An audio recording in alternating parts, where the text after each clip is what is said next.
چلیے اعوذ باللہ من الشیطان الرجیم بسم اللہ الرحمن الرحیم۔ محترم ناظرین، السلام علیکم ورحمۃ اللہ وبرکاتہ۔ میٹرو ون کے پروگرام علم و آگہی میں آپ کے میزبان اسد جواد شروانی اور حافظ باسط علی حاضر خدمت ہیں۔ رمضان المبارک کی پر نور، بابرکت اور روح پرور ساعتیں آپ دیکھ رہے ہیں وائس آف پرائیویٹ اسکول ایسوسی ایشن اور الصفہ اکیڈمی گروپ آف اسکولز کے تحت ہونے والا آج اسپیشل سیگمنٹ۔ آج 20 رمضان المبارک، وہ مبارک دن جسے تاریخ فتح مکہ کے نام سے یاد کرتی ہے۔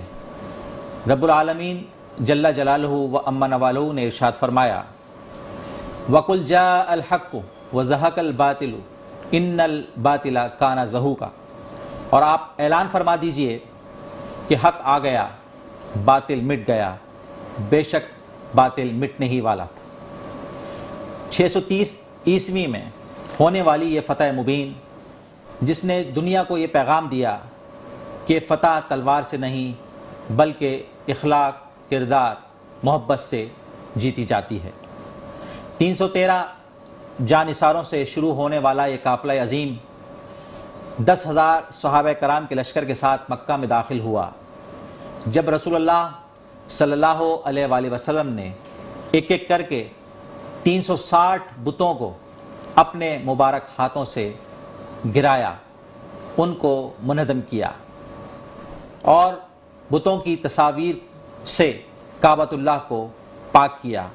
مسلمان بیت اللہ میں داخل ہوئے، کلمہ حق بلند ہوا۔ حضرت بلال رضی اللہ تعالی عنہ نے اللہ اکبر کی صدائیں بلند کیں۔ یہ وہ مارکہ، یہ وہ فتح، ایسی فتح کہ جس کے کامیاب ہونے کے بعد نہ کوئی قید خانے بھرے گئے، نہ کوئی خون ریزی ہوئی، نہ کسی کو تکلیف دی گئی، نہ کسی کو اذیت پہنچائی گئی، بلکہ حضور صلی اللہ علیہ وآلہ وسلم کی جانب سے عام معافی کا اعلان کر دیا گیا۔ پیارے مصطفیٰ صلی اللہ علیہ وآلہ وسلم نے اس فتح کے بعد بھی عفو درگزر، تحمل، برداشت، صبر کی اعلیٰ مثالیں قائم کیں۔ اللہ تعالی ہمیں نبی کریم صلی اللہ علیہ وآلہ وسلم کی سیرت مبارکہ پر عمل کرنے کی توفیق عطا فرمائے۔ ناظرین، آج اسپیشل سیگمنٹ میں 2 مستند علماء کرام کے ساتھ ہم یہاں تشریف فرما ہیں۔ ہمارے درمیان ممتاز عالم دین، وائس آف پرائیویٹ اسکول ایسوسی ایشن کے چیئرمین اور الصفہ اکیڈمی گروپ آف اسکولز کے ڈائریکٹر پرنسپل پروفیسر مفتی حافظ علامہ عامر بیگ صاحب تشریف فرمائے۔ سر، ہم آپ کو اپنے اس پروگرام میں خوش آمدید کہتے ہیں۔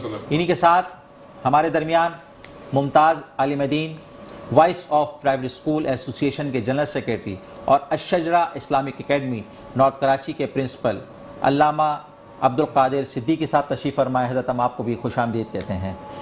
ہمارے ساتھ ہمارے بھائی حافظ باسط علی، جو بہترین انداز میں پروگرام کو لے کے چلتے ہیں۔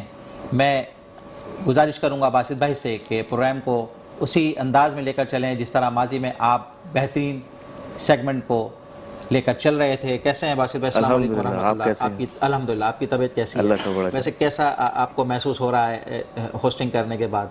بس یہ اچھا محسوس ہو رہا ہے ماشاءاللہ۔ یہ بہت بڑا کمال ہے، بہت بڑی اللہ تعالیٰ کی عنایت ہے جو جس کے لیے اللہ تعالیٰ نے آپ کو چنا ہے۔ میں چاہوں گا کہ آپ ہمارے علماء کرام سے سوالات کیجیے۔ جزاک اللہ، آپ کی محبتوں کو بڑا شکریہ۔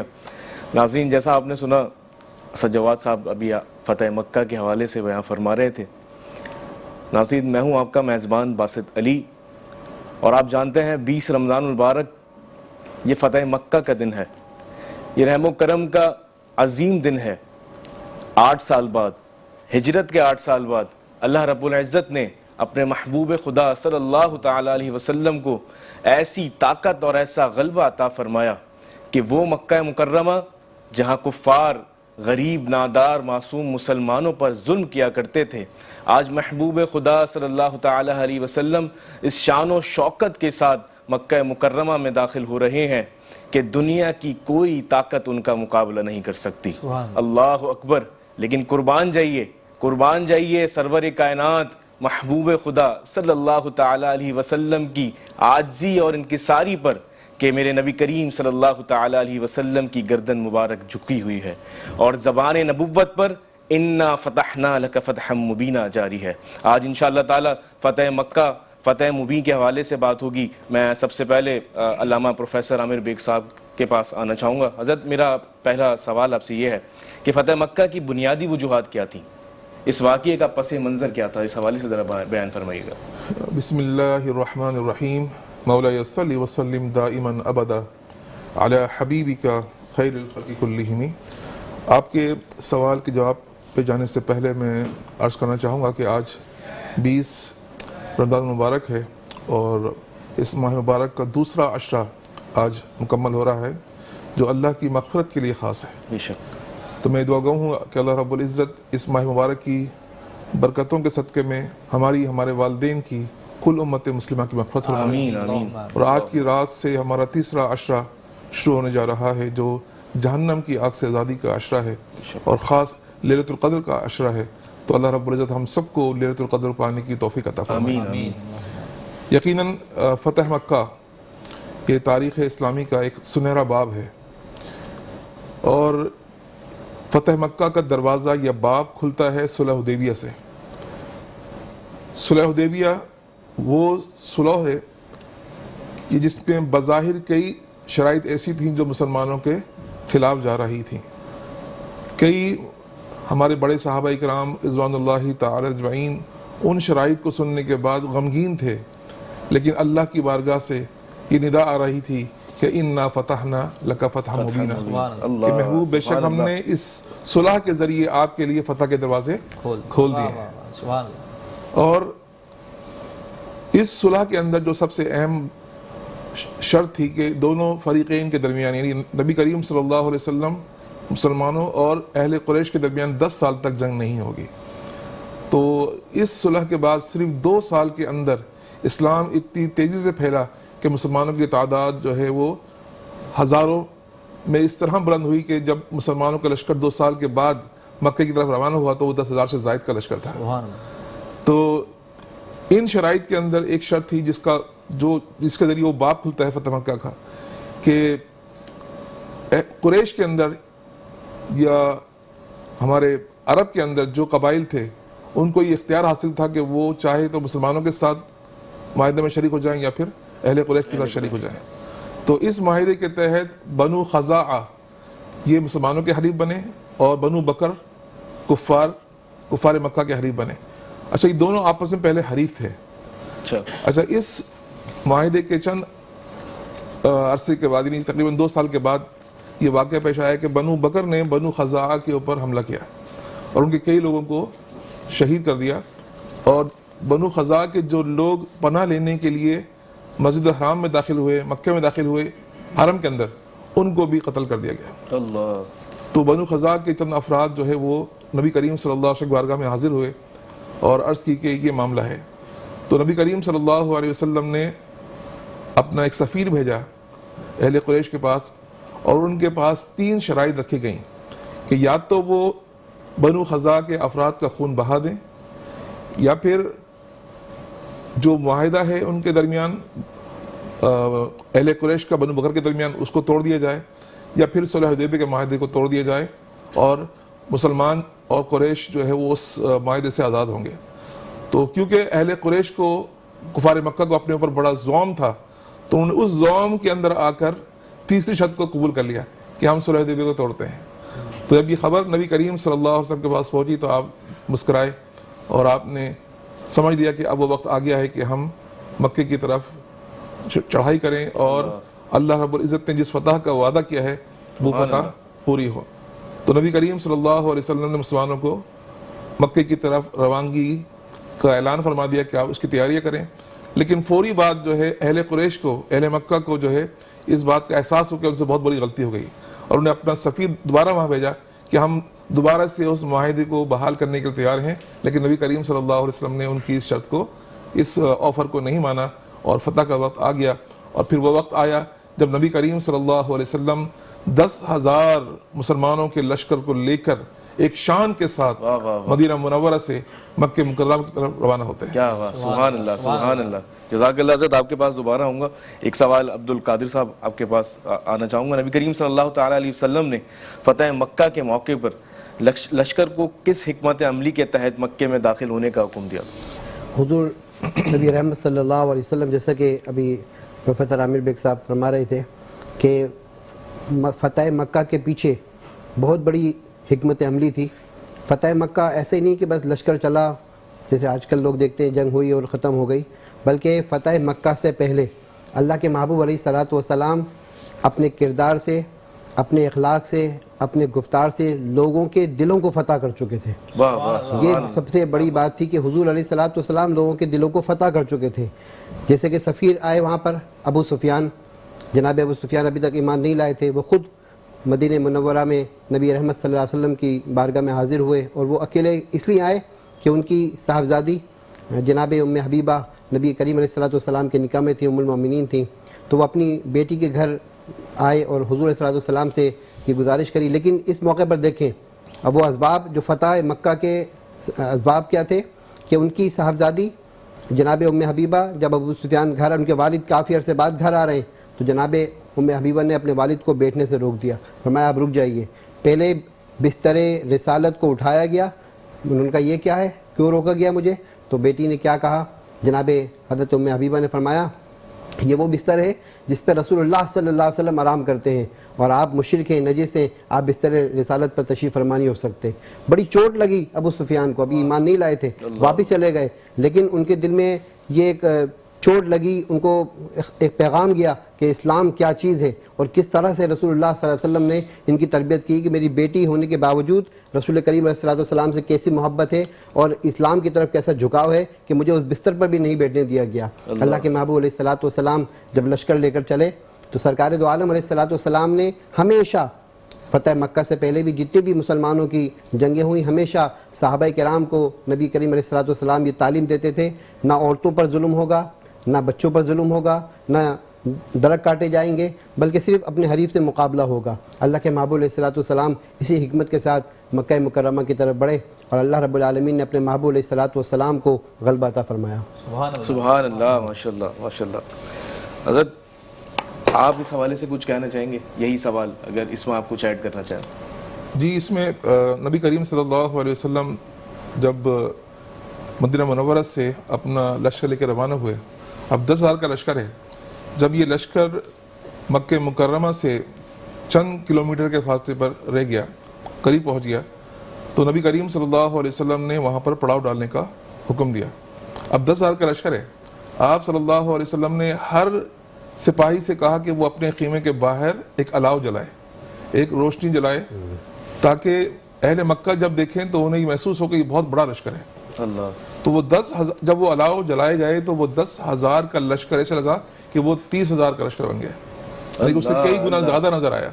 تو اس لشکر کو دیکھ کر ہی, اس الاؤ کو دیکھ کر, اس پڑاؤ کو دیکھ کر ہی جو ہے اہل مکہ, کفار مکہ کے دل دہل گئے اور انہوں نے یہ فیصلہ کر لیا کہ وہ اس لشکر کا مقابلہ نہیں کر سکیں گے. نہیں کر سکتے. تو یہ آپ صلی اللہ علیہ وسلم کی حکمت عملی تھی. اور پھر جب ابو سفیان, جیسے کہ آپ نے سنا کہ وہ ایک میسج لے کے وہاں سے گیا, جب اس نے اپنی کھلی آنکھوں سے اس لشکر کو دیکھا, اور پھر حضرت عباس رضی اللہ تعالیٰ عنہ, ان کا معاملہ بھی یہاں پر یہ ہوا کہ وہ اسلام قبول کر چکے تھے اور اسلام قبول کرنے کے بعد مدینہ ہجرت فرما رہے تھے.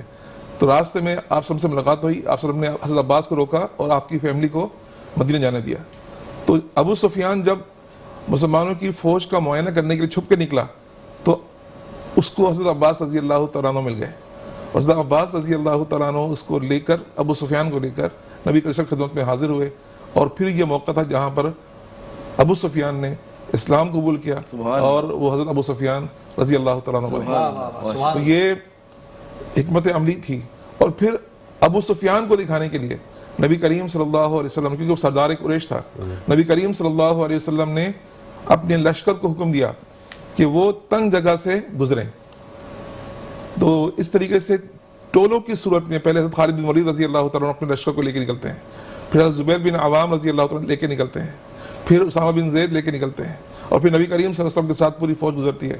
تو ان لشکروں کے اس لیڈروں کو دیکھ کر اور ان ٹولوں کو دیکھ کر جو ہے ان کو احساس ہوا کہ بھائی وہ مسلمانوں کا مقابلہ نہیں کر سکتے اور مسلمان بغیر کسی جنگ کے فتح یاب ہو کر مکہ مکرمہ میں داخل ہوئے. سبحان اللہ. حضرت نے پس منظر اور حکمت عملی کے حوالے سے تو بات کیا, فتح مکہ کو عام فتوحات سے مختلف کیوں قرار دیا جاتا ہے؟ دیکھیں, عام جب فتوحات ہوتی ہیں اور جب لوگ کوئی ملک یا کوئی شہر کوئی جگہ فتح کرتے ہیں تو اس میں داخل ہوتے ہیں تو بڑی بڑی جنگیں ہوتی ہیں, اس میں ہزاروں لوگ جو ہیں مارے جاتے ہیں. لیکن یہ وہ جنگ ہے جس میں نبی کریم صلی اللہ علیہ وسلم نے بغیر کوئی خون بہائے فتح حاصل کی, اور بغیر کسی جنگ کے اللہ رب العزت نے مسلمانوں کو وہ فتح مبین عطا فرمائی جس کا وعدہ اللہ رب العزت نے قرآن مجید فرقان حمید میں کیا. اور پھر جب فتح حاصل ہو جاتی ہے, ایسا بھی ہوا ہے کہ لوگ بغیر جنگ کے داخل ہو جاتے ہیں, لیکن داخل ہونے کے بعد وہاں پر جو لوگ ہوتے ہیں ان پر ظلم و ستم کے پہاڑ توڑے جاتے ہیں. بے شک. اب نبی کریم صلی اللہ علیہ وسلم ایز اے فاتح اس شہر کے اندر داخل ہو رہے ہیں جو آپ کا شہر تھا, جہاں آپ پیدا ہوئے تھے, جہاں آپ کا لڑکپن, آپ کی جوانی اور آپ کا ایک بڑا وقت گزرا تھا, 40 سال اور پھر 13 سال نبوت کے بعد 53 سال آپ نے مکہ مکرمہ میں گزارے تھے. ان لوگوں نے آپ پر جو ظلم و ستم کے پہاڑ توڑے تھے, آپ کے ساتھیوں کو شہید کیا تھا اور آپ کو مجبور کیا تھا کہ آپ اپنے شہر کو چھوڑ کر مدینہ منورہ ہجرت کر جائیں. اب جو لوگ اتنا ظلم کر چکے تھے وہ یہ ایکسپیکٹ کر سکتے تھے کہ اب انہیں اس ظلم کا حساب دینا ہوگا. لیکن جب نبی کریم صلی اللہ علیہ وسلم نے اہل مکہ کو جمع کیا اور ان سے یہ سوال کیا کہ اب تم ہم سے کیا توقع رکھتے ہو, تو ان کی زبان سے یہ الفاظ جاری ہوئے کہ الخیر, ہم آپ سے خیر کی امید کرتے ہیں. کیا بات, سبحان اللہ. آپ اخن کریم ہیں, ابن کریم ہیں, آپ کریم بھائی ہیں اور کریم بیٹے ہیں, ہم آپ سے خیر کی امید کرتے ہیں. تو نبی کریم صلی اللہ علیہ وسلم نے وہی الفاظ کہے جو حضرت یوسف علیہ السلام نے اپنے بھائیوں سے کہے تھے کہ لا تثریب علیکم اليوم اذهبوا انتم الطلقاء, کہ آج تمہارے ساتھ کوئی گرفت نہیں ہوگی, آپ آزاد ہو, تمہیں میری طرف سے, اللہ کی طرف سے آزاد کر دیا گیا ہے, تم پر کوئی گرفت نہیں ہوگی. اب دیکھیں, ایک تو عام معافی کا اعلان ہو رہا ہے اور پھر یہ اعلان بھی ہو رہا ہے کہ اگر کوئی ابو سفیان کے گھر میں پناہ لے گا تو وہ معاف ہے, جو دشمن اسلام تھا کبھی, اور جو اپنے گھر کے دروازے بند کر دے گا اس کے لیے عام معافی ہے, اور جو تلوار نہیں اٹھائے گا اس کے لیے عام معافی ہے.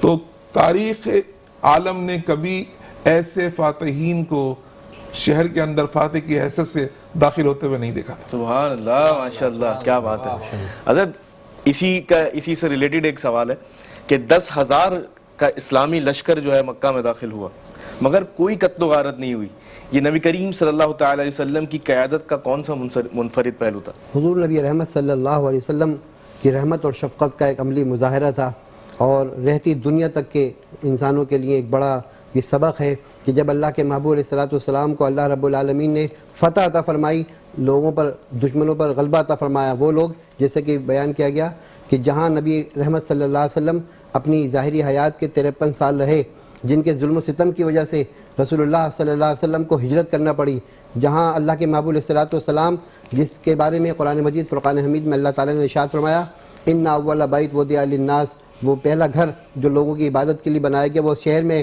اس شہر کو چھوڑ کر رسول اللہ صلی اللہ علیہ وسلم کو غار ثور میں 3 دن تک پناہ لینی پڑی. اب وہ سارے معاملات تھے. اس کے بعد جب اللہ کے رسول علیہ السلام کو غلبہ عطا ہوا تو اللہ کے محبوب علیہ السلام نے عام معافی کا اعلان فرما دیا. اصل میں رسول کریم علیہ السلام کی قیادت اور رہتی دنیا تک کے انسانوں کے لیے نمونہ عمل ہے. آج ہمارے اور پوری دنیا کے حکمرانوں کا عوام کے ساتھ وہ تعلق نہیں ہے جو حکمرانوں کا عوام کے ساتھ تعلق ہونا چاہیے. اس عوام کو اپنے حکمرانوں پر بالکل کامل یقین تھا کہ وہ ہماری فلاح بہبود کے لیے کام کر رہے ہیں. رسول اللہ صلی اللہ علیہ وسلم چونکہ مدینہ منورہ میں اسلامی فلاحی ریاست کی بنیاد رکھ چکے تھے اور اسلامی فلاحی ریاست کے ثمرات اہل مکہ جانتے تھے, وہ اس کا بار بار ملاحظہ کر رہے تھے. جب وہ تجارت کے لیے باہر جاتے اور دوسرے شہروں میں جاتے تو ان کو خبر ملتی تھی کہ مدینہ منورہ میں کس قدر فلاحی ریاست کا ایک وجود ہو چکا ہے. وہاں فلاحی ریاست بن چکی ہے، اس ثمرات سے وہ بھی فیض یاب ہونا چاہتے تھے، اسی لیے انہیں رسول اللہ صلی اللہ علیہ وسلم کی ذات اقدس میں ایک عظیم لیڈر نظر آیا۔ سبحان اللہ۔ سبحان اللہ۔ کیا بات۔ حضرت وقت مختصر ہے، ایک بس چھوٹا سا جو ہے وہ اس میں ایڈ آن کرنا چاہوں گا۔ میں چاہتا ہوں ہم مختصر سا جواب دے کر ہم اختتام کی طرف جائیں گے انشاءاللہ۔ فتح مکہ کے بعد رسول اللہ صلی اللہ تعالیٰ علیہ وسلم نے عام معافی کا اعلان کیا، جیسا ابھی ہم نے سنا۔ اس فیصلے کی حکمت کیا تھی اور اس کے معاشرے پر کیا اثرات ہوئے؟ دیکھیں، نبی کریم صلی اللہ علیہ وسلم نے عام معافی کا اعلان کیا اور اس بارے میں کافی گفتگو ہو گئی، لیکن میں یہاں پر وقت کم ہے، ایک پوائنٹ پر ضرور روشنی ڈالوں گا کہ کچھ ایسے لوگ تھے، کچھ ایسے افراد تھے جن کو معاف نہیں کیا گیا، اور یہ وہ لوگ تھے جنہوں نے نبی کریم صلی اللہ علیہ وسلم شان میں گستاخیاں کی تھیں۔ اس میں خاص طور پہ ایک تو عبداللہ ابن سرا ہیں، جنہوں نے پہلے اسلام قبول کیا تھا اور اسلام قبول کرنے کے بعد پھر مرتد ہوئے اور واپس آ کر جو ہے نبی کریم صلی اللہ علیہ وسلم شان میں گستاخی کی، ایک یہ شخص۔ اور دوسرا جو ہے وہ ابن حنتل، اس نے بھی پہلے اسلام قبول کیا نبی قسم نے مدینہ منورہ آ کر، اور پھر بعد میں آ کے مرتد ہوا، اور اس کی دو باندیاں تھیں، وہ خود اور اس کی وہ باندیاں نبی کریم صلی اللہ علیہ وسلم کی شان میں گستاخیاں کرتی تھیں، اور ابن حنتل جانتا تھا کہ وہ گستاخ ہے اور اس نے اپنے آپ کو بچانے کے لیے غلاف کعبہ کے اندر پناہ دی۔ لیکن جب نبی کریم صلی اللہ علیہ وسلم کو اس بات کی اطلاع ہوئی تو آپ صلی اللہ علیہ وسلم نے فرمایا کہ وہ ابن حنتل جہاں ملے اسے پکڑ کر جو ہے واصل جہنم کر دیا جائے۔ تو ایسا بھی معاملہ ہوا کہ جہاں جو لوگ عام معافی ہوئی، ہر دشمن کو معاف کر دیا گیا، لیکن جو دشمنان رسول صلی اللہ علیہ وسلم تھے، جو گستاخ رسول تھے، ان کو معاف نہیں کیا گیا۔ سبحان اللہ، سبحان اللہ۔ جزاک اللہ حضرت، خوش رہیے، سلامت رہیے۔ میں بڑا مشکور و ممنون ہوں اپنے مہمان گرامی کا، علامہ پروفیسر ڈاکٹر محمد عامر بیگ صاحب اور علامہ عبد القادر صاحب کا۔ انشاءاللہ آج ویسے فتح مکہ کے حوالے سے، فتح مبین کے حوالے سے بات ہو رہی تھی، انشاءاللہ کل یوم شہادت حضرت علی المرتضیٰ رضی اللہ تعالیٰ عنہ کے حوالے سے خاص پروگرام ہوگا۔ تب تک کے لیے اپنے میزبان باسط علی اور اسد جواد کو اجازت دیجیے، اپنا بہت سارا خیال رکھیے۔ السلام علیکم ورحمۃ اللہ۔